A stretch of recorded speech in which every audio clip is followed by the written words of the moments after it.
Bismillahirrahmanirrahim. Alhamdulillahil fattahil alim.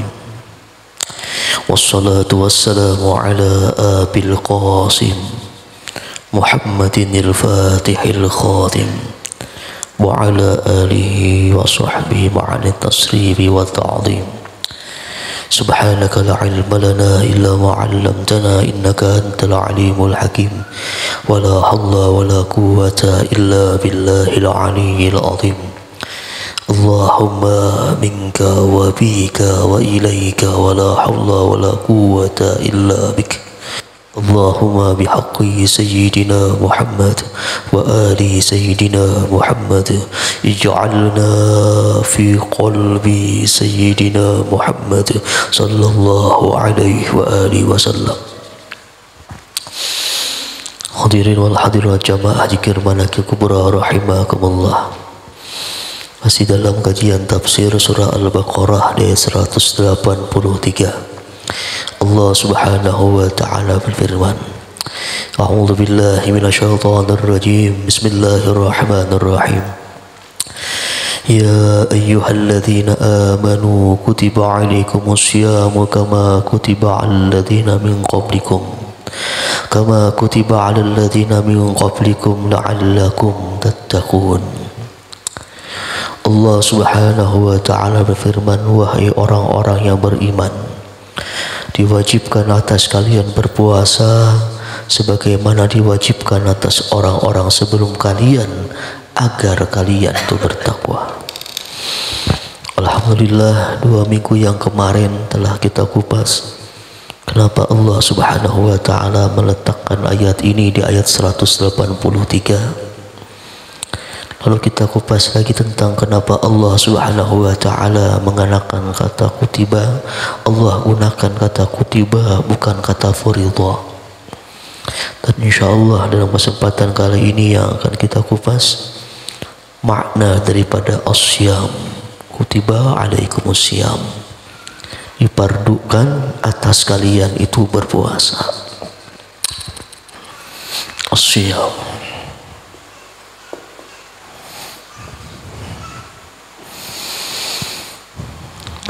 Asyam ini secara etimologi atau secara bahasa maknanya al-imsaku anisyai, menahan diri dari sesuatu.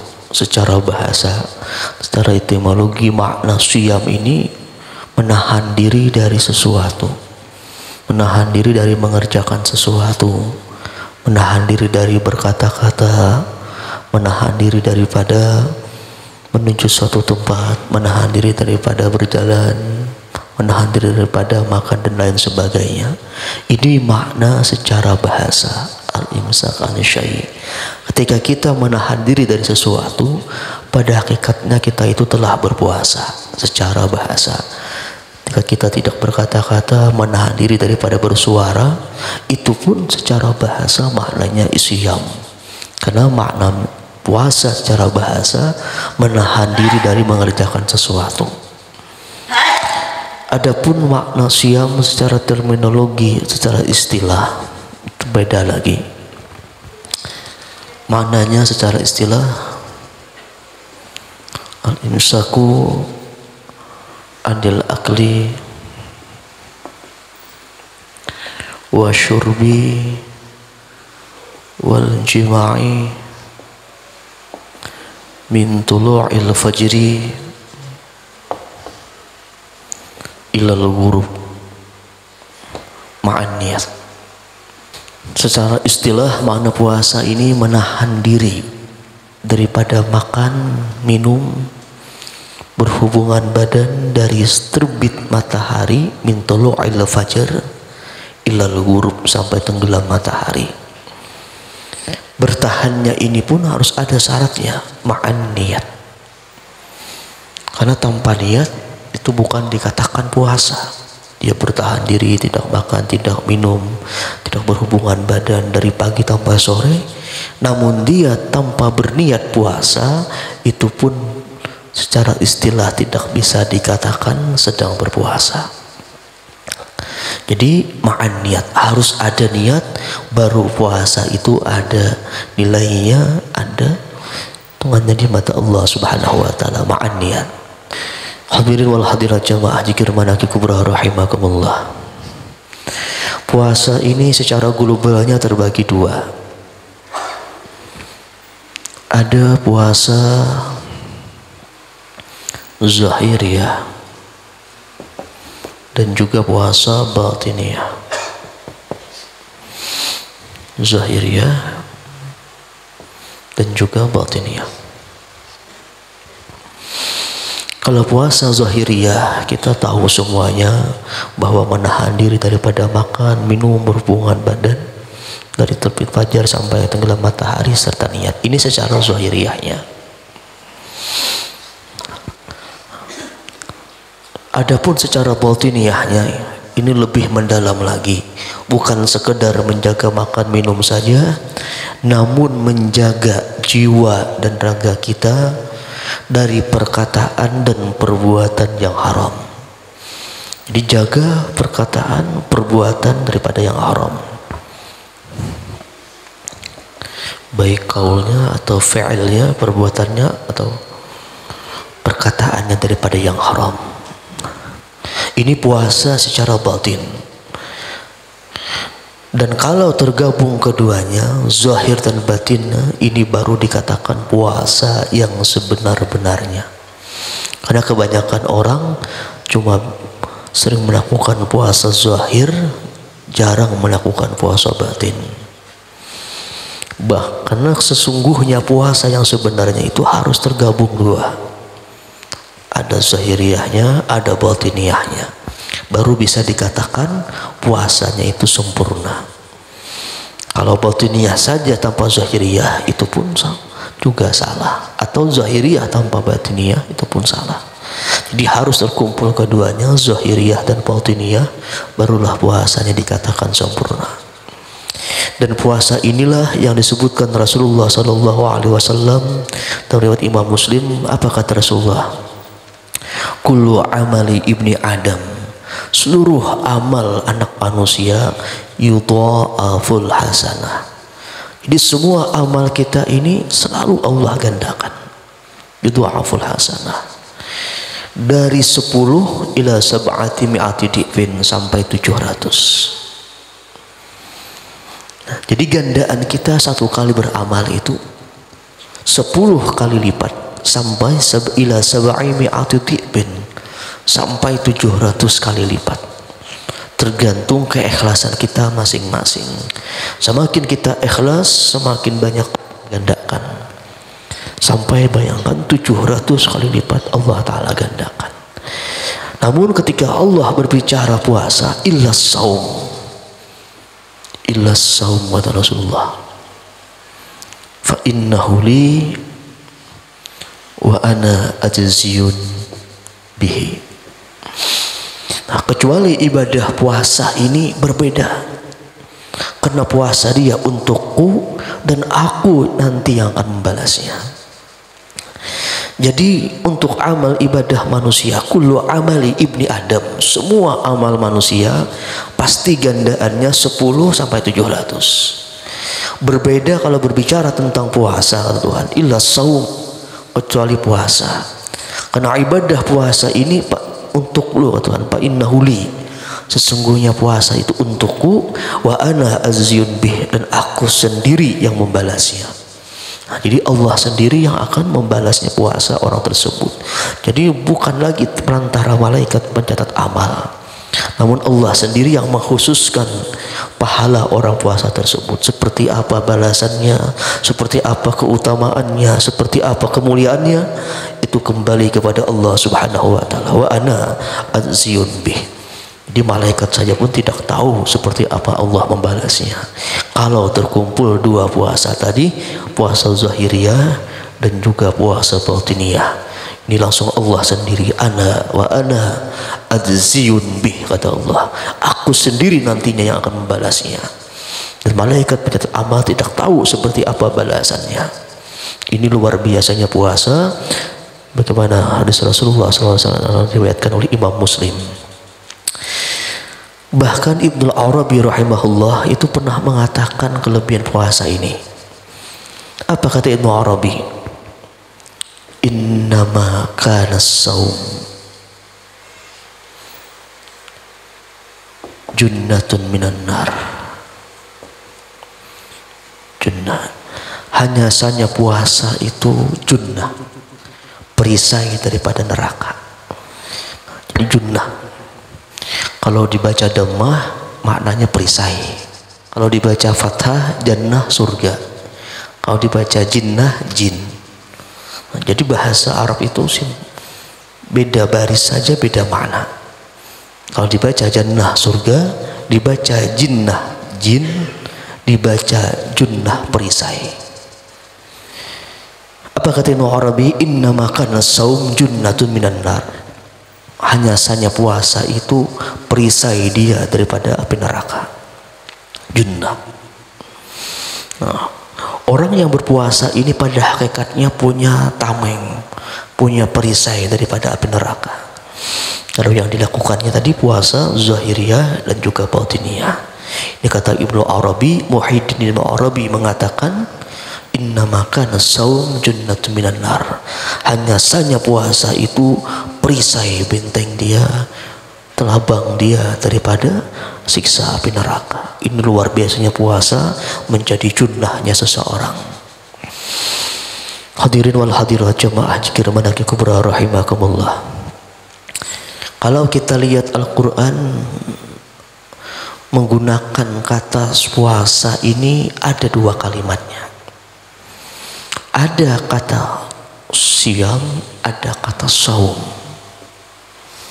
Memang sama Pak, madinya soma yasumu.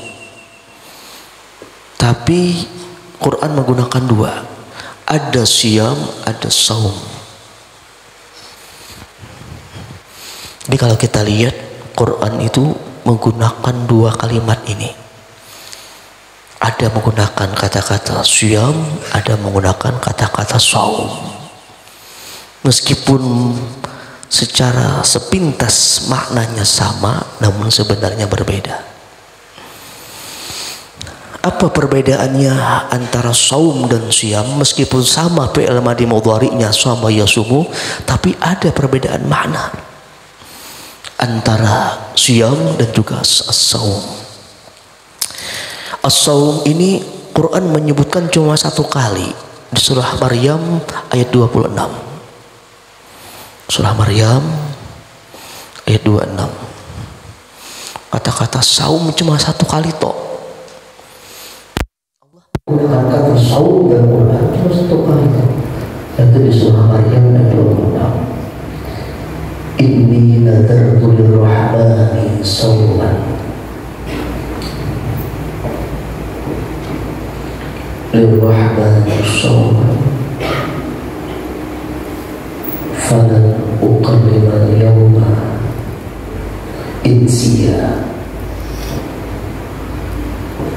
Surah Maryam ayat 26. Inni nadartu lirrahman, kata Siti Maryam, aku bernazar kepada Allah untuk berpuasa, maka tidak akan aku berbicara sama kali ini dengan manusia manapun.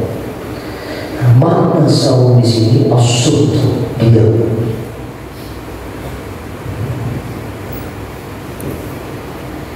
Puasa di surah Maryam maknanya adalah diam, bukan puasa. Inilah makna puasa secara bahasa. Meninggalkan sesuatu untuk al-imsak al-syari, termasuk menahan diri dari berbicara berpuasa. Dalilnya Maryam ayat 26. Ini nadartu lirrahmani sawman. Buktinya apa? Kata-kata sesudahnya bukan lima yawma insiya. Aku berbicara pada hari ini manusia manapun. Nah, ini makna puasa, mana-mana dia di surah Maryam ayat 26. Sedangkan Allah menggunakan kata siyam banyak, ada 9 kali dalam 7 surah. 9 kali dalam 7 surah. Nah, kata siyam lebih banyak. Allah katakan 9 kali namun terdapat 7 surah. Surah Al-Baqarah 183, 187, 196. Surah An-Nisa ayat 92. Surah Al-Maidah ayat 89 dan 95. Surah Al-Mujadalah ayat ke-4. Totalnya 7. As-Siyam Tuhan menyebutkan di 7 surah 9 kali dalam 7 surah. Di surah Al-Baqarah ayat 183 tadi, lalu 187, 196 gitu. Di surah An-Nisa ayat 92, surah Al-Maidah ayat 89, ayat 95. Di surah Al-Mujadalah ayat ke-4. Totalnya 7 surah, 9 kali dalam 7 surah. Saking Allah lebih banyak menggunakan kata siyam dibanding kata shaum. Allah lebih banyak menggunakan kata siyam dibanding kata shaum. Meskipun secara istilah itu lebih umum kata shaum dibanding kata siyam, karena kata-kata shaum ini maknanya lebih luas. Lebih luas. Ini bukan sekedar puasa saja masuk, termasuk puasa secara lugas. Al-Insatu an-Syai. Kalau secara umumnya maknanya lebih banyak makna shaum, namun secara istilahnya makna puasa itu siam. Jadi perbedaan antara shaum dan siam, kalau makna shaum lebih global, lebih mencakup segala-galanya, bukan sekedar meninggalkan makan minum saja, meninggalkan berbicara pun juga shaum. Berbeda kalau siam ini pasti makna siam ini maknanya pasti meninggalkan makan minum, berhubungan badan, serta pajak sampai tenggelam matahari beserta niat. Ini perbedaan siam. Hadirin wal hadirat jamaah dikirman kubra rahimahullah. Mungkin di antara kita muncul sebuah pertanyaan, kenapa Allah itu lebih banyak mengucapkan, lebih banyak mengatakan kata siam dibanding kata shaum, padahal lebih maknanya lebih global shaum daripada siam. Tapi nyatanya Allah dalam Quran itu lebih banyak menyebut kata siam dibanding kata shaum. Apa hikmah dibalik kata-kata demikian? Hikmah kenapa Allah lebih banyak menyebut siam dibanding kata-kata shaum? Meskipun kita dalam niat puasa disuruh niatnya nawa itu shaum, bukan nawa itu siam. Tapi Quran lebih banyak menyebutkan kata siam dibanding kata shaum. Dan kita pun disuruh berniat dengan niat nawa itu shaum, bukan nawa itu siam. Apa hikmah dibalik demikian? Di antara hikmahnya kenapa Allah Subhanahu wa Ta'ala lebih banyak menyebutkan siam dibanding shaum, karena Allah Ta'ala itu tahu bahwa kebanyakan kita itu untuk mengerjakan siam saja akan sulit daripada shaum. Kita puasa menahan lapar dan minum saja itu luar biasa sulitnya, luar biasa lelahnya. Apalagi kalau kita disuruh untuk meninggalkan sesuatu yang haram, perkataan yang haram, perbuatan yang haram, mungkin kita lebih berat lagi. Nah, Allah menggunakan kata siam ini untuk melepaskan kewajiban kita sebagai orang beriman. Wahai orang-orang beriman, diwajibkan atas kalian berpuasa secara istilah. Kalau Allah menyebutkan kata shaum, kita itu harus berpuasa secara global, bukan sekedar puasa makan minum. Kita disuruh untuk lebih puasa meninggalkan perkataan dan perbuatan yang haram.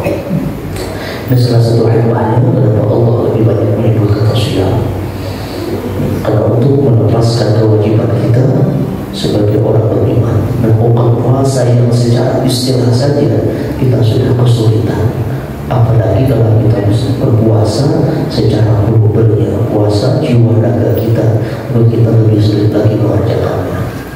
Meskipun ada beberapa hadis Rasul pernah mengatakan dari Imam Tabrani, apa kata Rasulullah, rubba sahibi azzuhu min syiyamihi ju'u wal atas.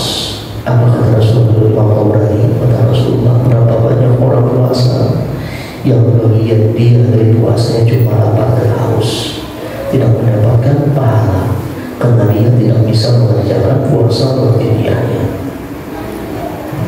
Meskipun hadis mengatakan demikian, kita hanya mendapatkan bagian daripada lapar dan dahaga, namun kita lepas kewajiban kita sebagai orang yang beriman. Meskipun kita tidak mendapatkan pahala, namun kita melepaskan kewajiban kita saja. Nah, inilah satu rahmat kenapa Allah menyebutkan siyam dengan dia kata-kata shaum.